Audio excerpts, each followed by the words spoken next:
one of the most respected entertainers over here in the United Kingdom, performing for royalties, best friends, of course, with princesses, and more importantly, a lovable character that was deemed a family entertainer. However, he was too frightened to team up with this American superstar who was the king of the keyboards, even in front of royalty. But why? As ever, let me explain. Morning, lovely to see you today. Thank you so much for taking the time out to join me. Yes, I'm very happy to have your company. Are you all right? Yes, not so bad, thanks. Well, you're battling on, aren't you? I know. We have to be grateful, I often say that, I know, but be grateful. Whatever aches and pains you've got, it could always be worse. That's what they say, isn't it? Don't know if you find that when you're creaking your way out of the chair, though. You think, goodness, Recently, I tell you what, I had to put some of that heat spray on. And when you're on public transport and it gets warm and you think, what's that smell? Then you realise it's you. It's a terrible moment, that, isn't it? Yes. I know you suddenly think, oh no, everybody will be looking at you. You're just so glad people don't smoke. You'd be up in flames because you lathered in it, aren't you? You know what I mean? Back as ever to your story of the day. Fascinating this, because when you think about it, these two international stars were good friends. And first off, we're talking about a man that I was lucky enough to meet and see in concert many times, Danny La Rue, Britain's premier international female impersonator. He was brilliant, and he wasn't a drag act, as he pointed out. He was someone that really sort of incarnated people and did it so quickly, and so expertly. He had a movie out in the early 70s, which is well worth a look. I think elements are on it on YouTube, called Our Miss Fred. A very funny film, but a little bit ahead of its time. That was the thing with Danny La Rue. He was always really ahead of his time.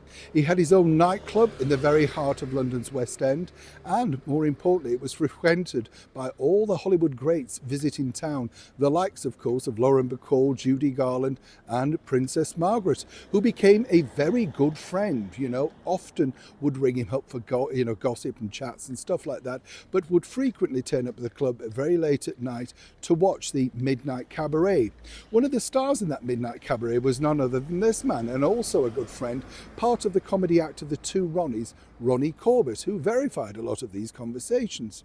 Now, what was interesting was, way back in the 70s, when Danny La Rue was at the height of his fame, another chum of his, who'd been a chum really since the late 1950s, Liberace, suggested that they team up together so that he could help launch Danny internationally, particularly in Las Vegas. Now, you would have thought this would have made perfect sense. Both doing their act and then teaming up together at the end, would have been very good.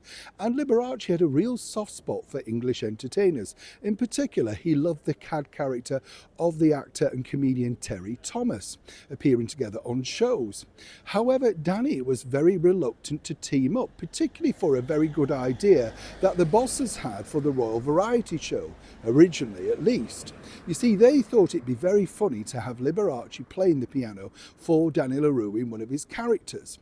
However, Danny really was very friendly, as I say, with Liberace behind the scenes, but publicly he didn't necessarily agree with a lot of his stances. You see, as we now know, all thanks to the likes of Debbie Reynolds, who verified this also, that Liberace was incredibly promiscuous, and Danny felt that at any point there could be a scandal attached to him. Apparently Liberace felt that this would never happen, seemingly because he was Liberace and loved by all, even though, of course, way back in the 50s he'd already had a scandal which he'd won in the British High Court regarding the Cassandra column. Remember that? But here's where it gets tricky, because even with the persuasion, apparently, of Princess Margaret, who said, no, I think the Queen and the Duke would thoroughly enjoy you together on stage. It looks a lot of fun. Danny, with his very strict Catholic upbringing, couldn't bring himself to step away from his beliefs and actually turn down the opportunity. Apparently, many years later, according to a very well-placed source, and Danny backed this up himself to me backstage at the Royal Pavilion Theatre in Blackpool, no less, he said, well, apparently they would have enjoyed it, but he said, I just felt what happens if something happens where Liberace, of course, is exposed earlier than he would have been.